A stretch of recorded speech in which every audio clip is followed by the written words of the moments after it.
ओम नमो नारायण।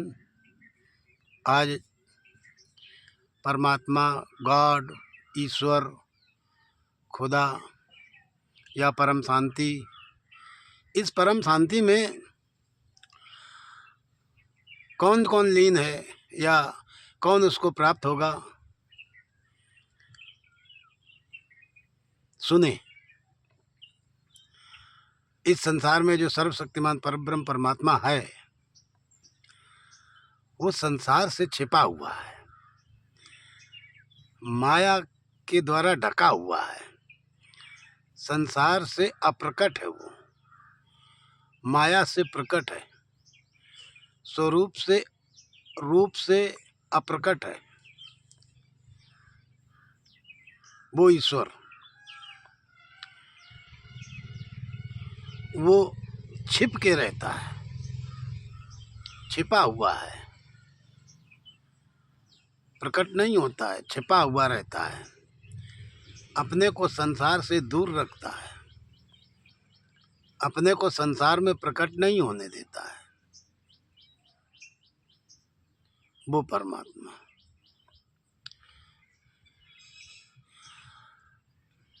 जैसे संसार में कोई भी आदमी अगर नृत्य कला वाले के पास में जाने लगता है तो धीरे धीरे जाते जाते फिर अगर वो अचानक कहीं बैठा है, कहीं संगीत चला, तो वो अपने आप उसका शरीर हिलेगा।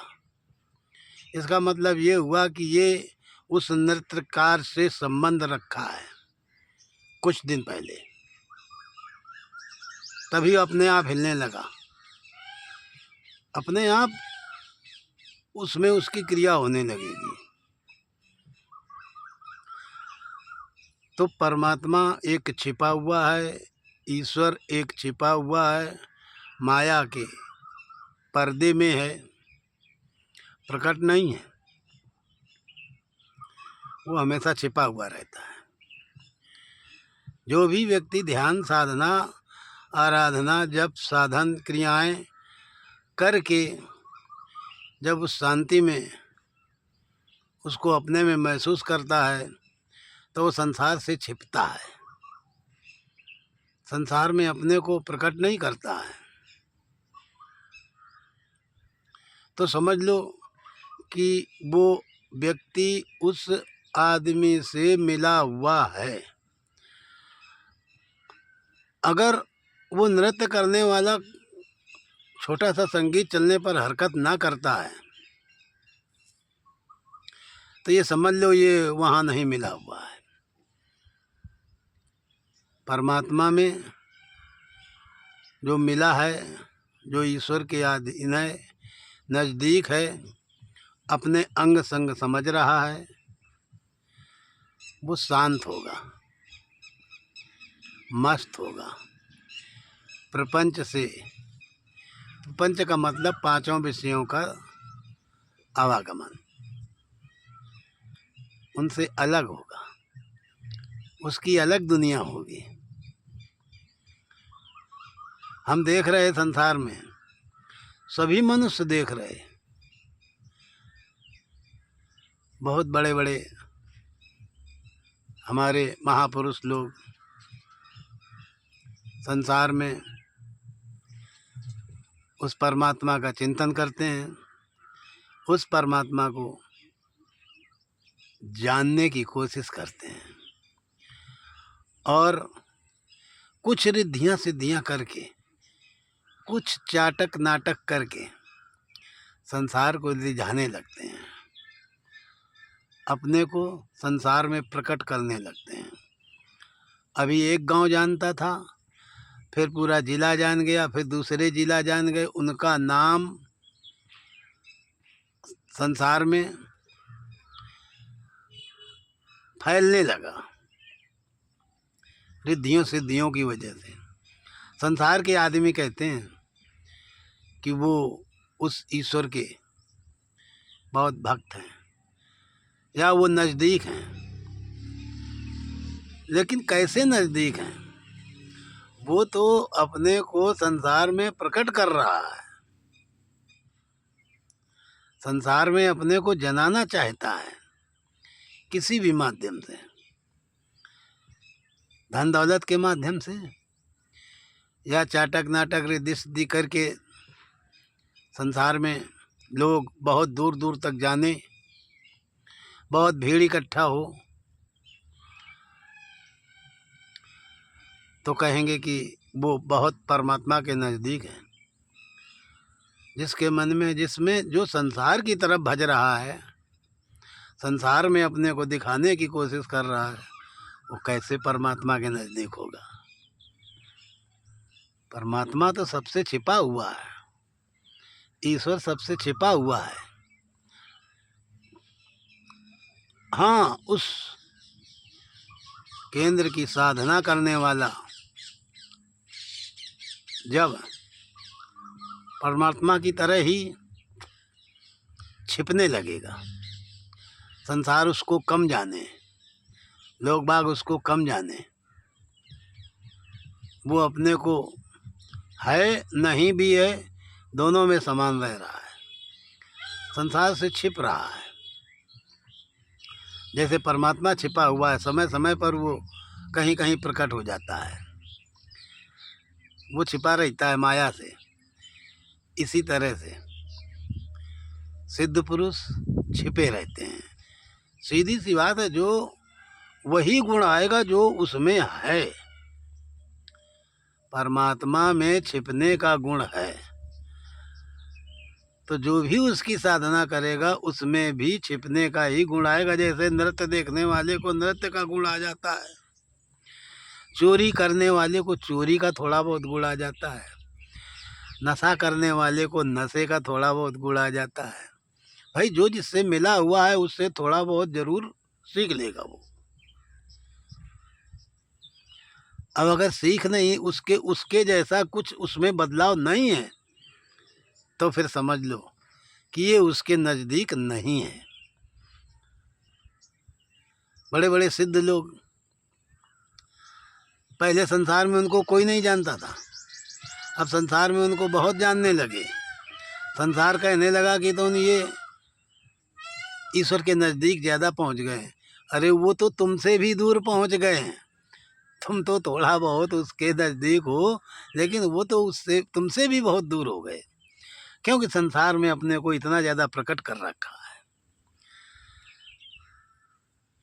संसार में अपने को बहिर्मुखी कर रखा है। परमात्मा अंतर्मुखी है, बहिर्मुखी नहीं है।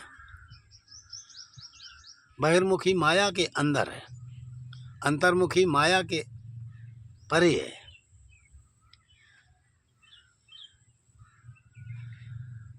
संसार में जो प्रकट कर रहा है वो उस शक्ति के नज़दीक नहीं है। क्यों? क्योंकि वही गुण आने चाहिए।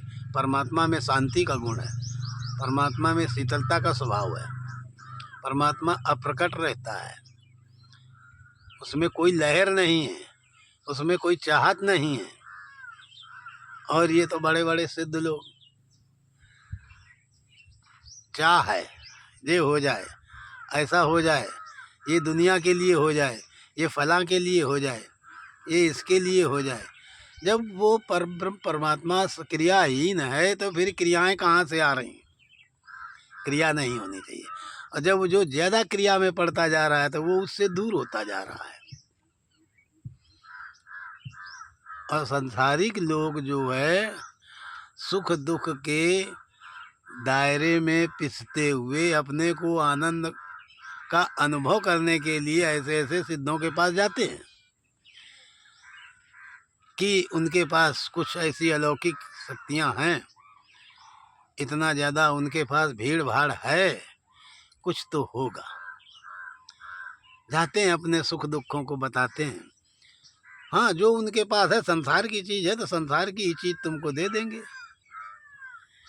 संसार में तुमको सुखी कर देंगे, लेकिन संसार से सुखी हो जाओगे, संसार की वस्तु मिल जाएगी, सुखी हो जाओगे, लेकिन खुद को शांति नहीं मिलेगी। खुद को शांति तो तब मिलेगी जब तुम अपने अंदर शांत होगे। परमात्मा शांति स्वरूप है, लहर नहीं है, हलचल नहीं है, उथल पुथल नहीं है, शांत शुद्ध है और संसार से छिपा हुआ है। संसार में वो अपने को प्रकट नहीं करता है, तो जो उस परमात्मा के ज़्यादा नज़दीक हो जाता है या होने लगता है तो वो अपने को संसार में प्रकट नहीं करेगा। प्रकट नहीं कर रहा है, संसार से छिप के रहने लगा है, तो वो नज़दीक में है। और जो पहले से ज़्यादा किसी चाटक नाटक को सिद्ध करके संसार में अपने को प्रकट करने लगता है, दुनिया वाले उसको समझते हैं कि ये परमात्मा का ही अवतार हो गया। अवतार तो तब होता है जब उसे कुछ चाहिए नहीं। जहाँ पर कुछ चाहिए तो ये जीव का काम है चाहने वाला, ये शरीर का काम है चाहने वाला। परमात्मा को कुछ नहीं चाहिए। भगवान कृष्ण गीता में कहते हैं कि ऐसी तीनों लोकों में कोई शक्ति नहीं है जिसे मैं प्राप्त करना चाहूँ ना कर सकूँ, जो करना चाहूँ कर ना सकूँ। मेरे लिए कुछ अप्राप्त नहीं है, ना मुझे मेरे लिए अप्राप्त है और ना मेरे लिए प्राप्त है। मैं केवल कर्मों में बरत रहा हूँ, ऐसे कर्मों को कर रहा हूँ जिससे आगे की पीढ़ी ऐसा कर्म करेगी, हमारे नकल करेगी, हमारे स्वभाव पर चलेगी। ऐसा है। तो जो उसको जानता है, समझता है, वो संसार में अपने को प्रकट नहीं करेगा। वही उस परमात्मा के लोक में जाएगा, वही उस परमात्मा में लीन होगा। जो जितना ज़्यादा शांत है उतना ही ज़्यादा लीन होगा, और जो शांत नहीं है, जिसमें हलचल है, वो संसार में है। जो ईश्वर में नहीं है वही संसार में है।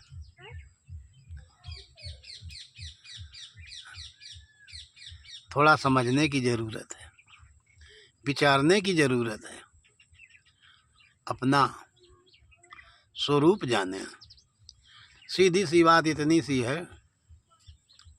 कि जब हम परमात्मा के नज़दीक ज़्यादा पहुँचेंगे तो हम संसार से छिप जाएंगे, छिपने की कोशिश करेंगे, छिपने जैसा ही रहेंगे। जैसे एक छोटा बच्चा होता है, वो संसार परमात्मा के नज़दीक है, बहुत नज़दीक है, इसीलिए वो संसार में अपने को प्रकट नहीं करता है। ना उसके पास माया होती है, ना उसके पास कुछ चाहने की इच्छा होती है, ना उसके पास कुछ करने की इच्छा होती है, ना वो ये चाहता है कि हमारा दुनिया में बहुत बड़ा नाम हो जाए, दुनिया वाले हमको जानने लगें। वो तो अपने आनंद में उसके नज़दीक है, इसलिए उसमें कोई चाहत नहीं है। परमात्मा के नज़दीक है तभी उसमें चाहत नहीं है। और जो जितना ही ज़्यादा फिर संसार की तरफ भजने लगता है, चलने लगता है, संसार में दौड़ने लगता है, उतना ही ज़्यादा दूर होता जाता है उससे। एक बच्चे का ही उदाहरण देख लो।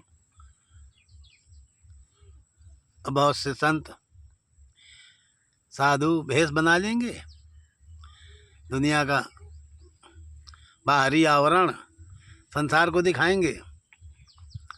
भोली भाली जनता संसार को पाने के लिए उनके पास जाती है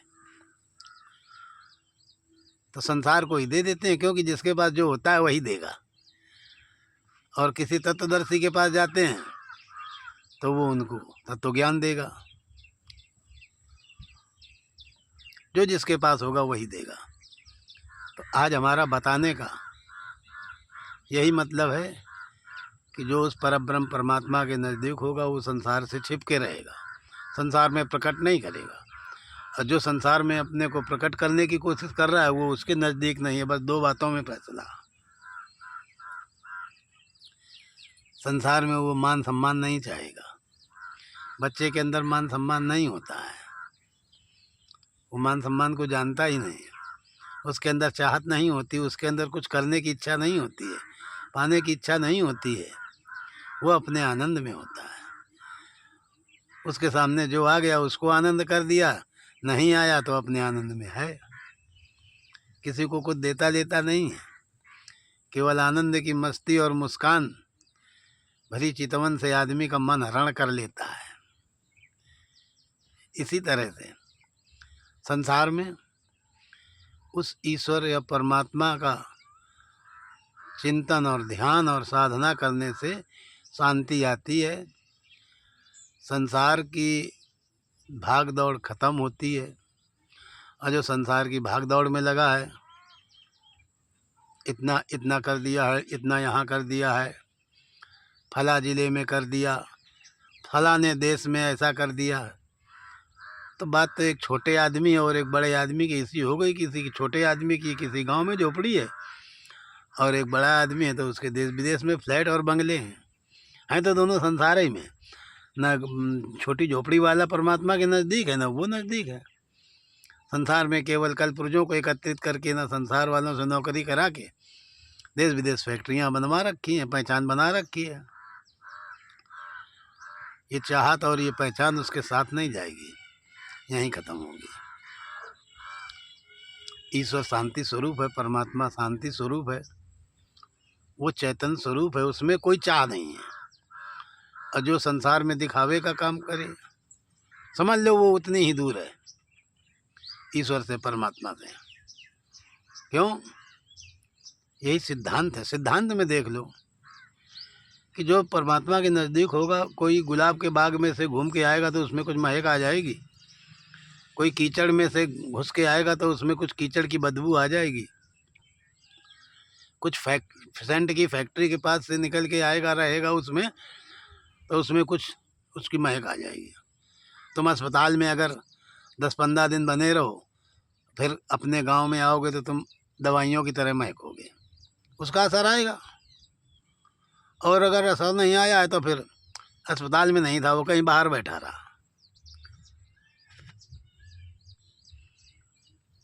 यही है संसार में कि उसके नज़दीक हम पहुँचें और अपने को शांत करें। ये संसार एक दिन छूटेगा, जितना हमने बना रखा है, भागदौड़ बना रखी है, छूटेगा। ये ऐसे छूटेगा जैसे हमारा हमसे रोज़ छूटता है। जितनी देर जगते हैं उतनी देर संसार रहता है, इसके बाद सोने के समय में संसार छूट जाता है।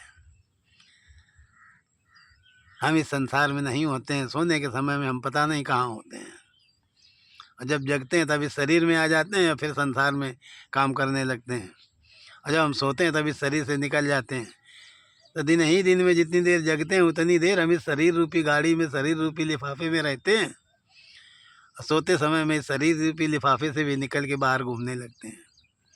तब संसार नहीं है, ये घर मकान कुछ नहीं है, और जिनके लिए हम रात दिन लगे रहते हैं, मेहनत करते रहते हैं। यही तो भगवान की माया है, ये हमारी माया है, हमारे द्वारा करी जा रही है। हम इसको करने के लिए तैयार हो रहे हैं। हम शांति स्वरूप में नहीं हैं, हम परमात्मा स्वरूप में नहीं हैं, इसीलिए हम कर रहे हैं। जिस दिन हम उसमें हो जाएंगे तो इधर नहीं करेंगे, इधर इसको चाहेंगे नहीं, पाने की इच्छा नहीं करेंगे, कर्म करेंगे। हो जाए ना हो जाए, क्यों नहीं हुआ, इस झंझटों से दूर हो जाएंगे। इन्हीं झंझटों से दूर होने की स्थिति जो है वो परमात्मा की स्थिति है। ऐसा हो जाना चाहिए, ऐसा क्यों नहीं हुआ, ऐसा हम कर सकते हैं, ये संसार की स्थिति है, ये जीव की स्थिति है। और ऐसा हो रहा है, अच्छा हो रहा है, इतना हो गया है, अब बहुत अच्छा हुआ है, इतना आगे ऐसा हो जाएगा, बहुत अच्छा ही होगा। ऐसे वर्तमान समय में जो अपने को ढालता हुआ चलता रहता है, वही परमात्मा की स्थिति है, वही पूर्ण स्वरूप की स्थिति है, वही राम में रमने वाले की स्थिति है। रा से सृष्टि उत्पन्न हो रही है, आ से सृष्टि का पालन हो रहा है, और माँ से सृष्टि का संहार हो रहा है।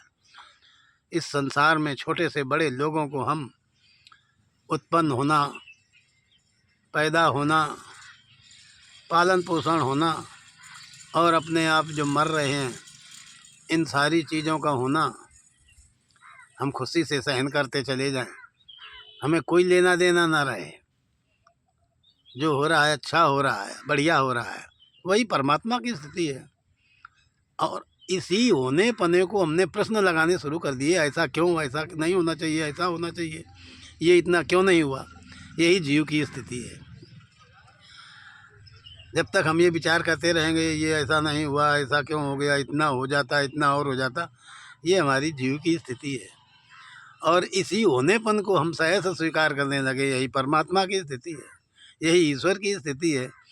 तो हम जिस इधर बने रहेंगे तो इसी में आने जाने पड़ेंगे, और इसको हम स्वीकार करना सीख लेंगे तो हम परमात्मा में लीन होने लगेंगे। और क्या है, और तो संसार में सब चल रहा है, शांति स्वरूप में पहुंच जाएंगे, बस आनंद स्वरूप में है, अपने परमात्मा में है, वही ईश्वर के लोक में जा सकता है।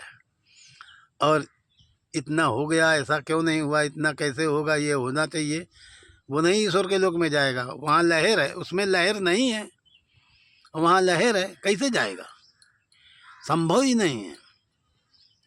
जो चीज़ भाई लहर परमात्मा में नहीं है तो वहाँ परमात्मा है, और जहाँ लहर है वहाँ संसार है, वहाँ परमात्मा नहीं है, वहाँ शांति नहीं है। लहर ख़त्म हो तो शांति आवे, और शांति ख़त्म हो तो लहर आवे, दो स्थितियाँ हैं। हम शांत हो जाएंगे, बस संसार से पाने की इच्छा, लेने की इच्छा, देने की इच्छा, सबरी ख़त्म, काम ख़त्म। हम ईश्वर को, अपने स्वरूप ईश्वर को और अपने को भीतर बाहर से सब एक हो जाएंगे, कौवे की तरह। जैसे कौवा भीतर से काला बाहर से काला, एक अभी हम भीतर से कुछ है बाहर से कुछ है, जीव है, और भीतर बाहर एक हो जाएंगे, परमात्मा है। और क्या है, यही है। ठीक है। ओम नमो नारायण, जय हो।